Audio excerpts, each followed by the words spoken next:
안녕하세요.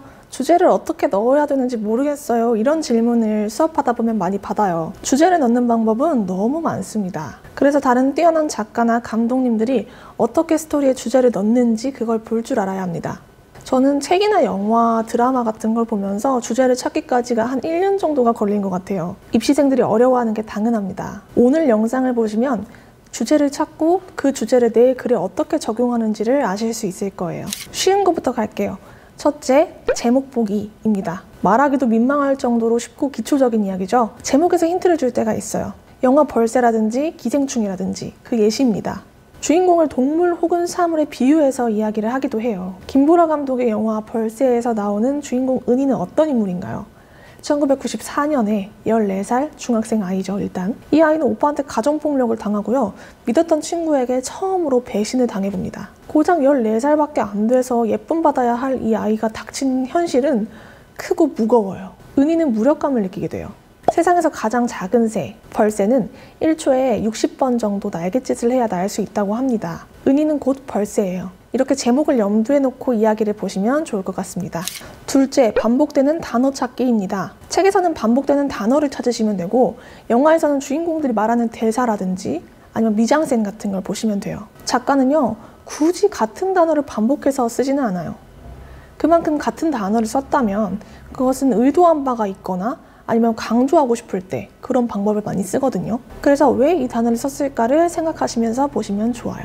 셋째, 예시 찾기입니다. 책을 보다 보면 예화가 삽입되어 있을 거예요. 누군가에게 들은 말을 전달해 준다든지 화자가 TV나 라디오에서 보거나 들은 내용을 서술한다든지 아니면 어떤 책 내용을 읽어준다든지 작가가 스토리 전체를 통해서 말하고 싶은 주제를 그 예화 안에 압축해서 전달할 때가 많아요. 김혜란 작가의 소설 도도한 생활은 피아노가 주요 소재죠.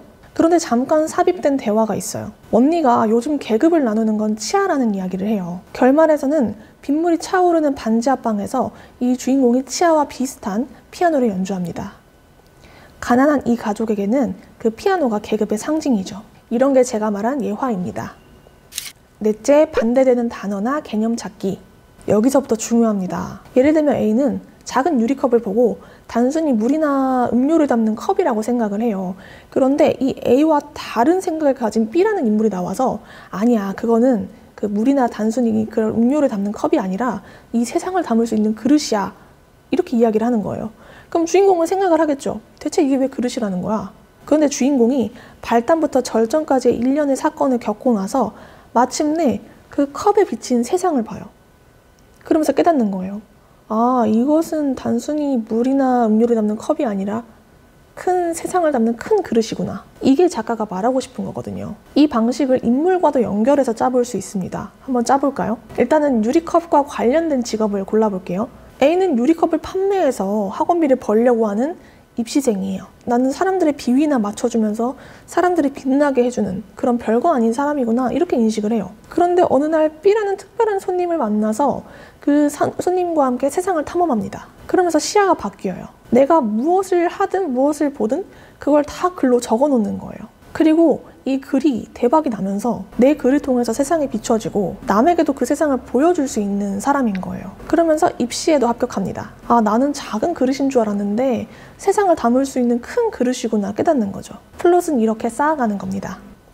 반대되는 단어 혹은 개념을 통해서 주제를 전달하는 책을 추천드리면 김중혁 작가님의 펭귄 뉴스를 추천합니다. 그 책은 사람들의 고정관념, 관습적인 시선 같은 걸 부셔버려요. 아니야, 다르게 생각해봐 하고 독자를 유도해요. 가르치듯이 쓰면 안 돼요. 그럼 독자는 거부 반응을 느끼거든요. 그럼 어떻게 해야 될까요?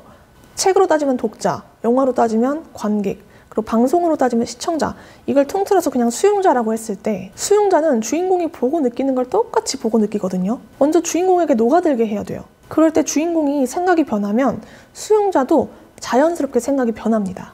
작가들은 사람들의 시야를 넓히고 생각을 바꾸는 직업이에요.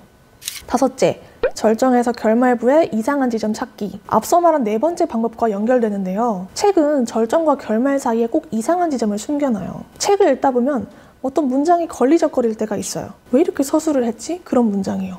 늘 봐왔던 컵인데 다르게 보였다. 이 문장에 툭 걸렸을 때 그냥 넘어가지 마시고 생각을 해보세요. 이 주인공은 무엇을 깨달았을까? 이 주인공의 생각이나 가치관이 변했다는 걸 암시하는 부분이거든요. 이 컵이 단순한 컵이 아니라 세상을 담을 수 있는 그릇이라는 걸 깨닫는 거예요. 외부 세계를 맞닥뜨린 태도가 달라진 거죠. 세상이 바뀐 게 아니라 내가 변한 거예요. 이제부터는 책을 읽다가 이상한 문장이나 단어 같은 게 보이시면 그거를 계속 생각해 보세요. 그거를 찾으면 그게 주제입니다. 6째, 킥 장면 찾기. 이건 영화에서 더 많이 적용이 될 것 같네요. 가령 한 인물에 대해서 설명하고 싶다라고 한다면 힘을 주고 싶은 한 장면을 통해서 그 인물을 이야기하기도 해요. 구스 반 산트 감독의 영화 아이다호를 생각해 볼게요. 첫 장면과 마지막 장면이 같아요. 방랑객 주인공이 기절했다가 깼는데 정말 끝도 없는 도로가 나 있고 그 양옆으로는 완전한 황량한 황야가 펼쳐져 있어요. 주인공은 발걸음을 이끌고 정말 그 끝도 없는 도로를 걸어가야 됩니다. 이게 방랑객 같은 주인공의 인생을 한 장면으로 압축해서 보여주는 거예요. 이준익 감독님의 영화 왕의 남자에서는요, 밑에서 진짜 쌩 난리가 펼쳐지고 있는데 줄 하나를 두고 장생과 공길이 탁 튀어오르는 장면이 나오죠. 저는 그 장면이 그 둘을 한 장면으로 압축해서 보여주는 씬이라고 생각을 하는데 그거를 제가 분석하지는 않고요. 여러분의 분석에 맡기도록 하겠습니다. 만약에 독학을 하신다면 시간이 걸리더라도 한 작품을 2번, 3번, 5번까지 보시고 생각해서 주제를 찾아보세요. 그러면 내 글의 주제를 어떻게 넣어야 될지 알게 될 거예요. 정보가 너무 없어서 답답하신 분들을 위해서 만든 영상이니까 강의를 계속 보고 싶으시다면 구독과 좋아요 부탁드립니다. 감사합니다.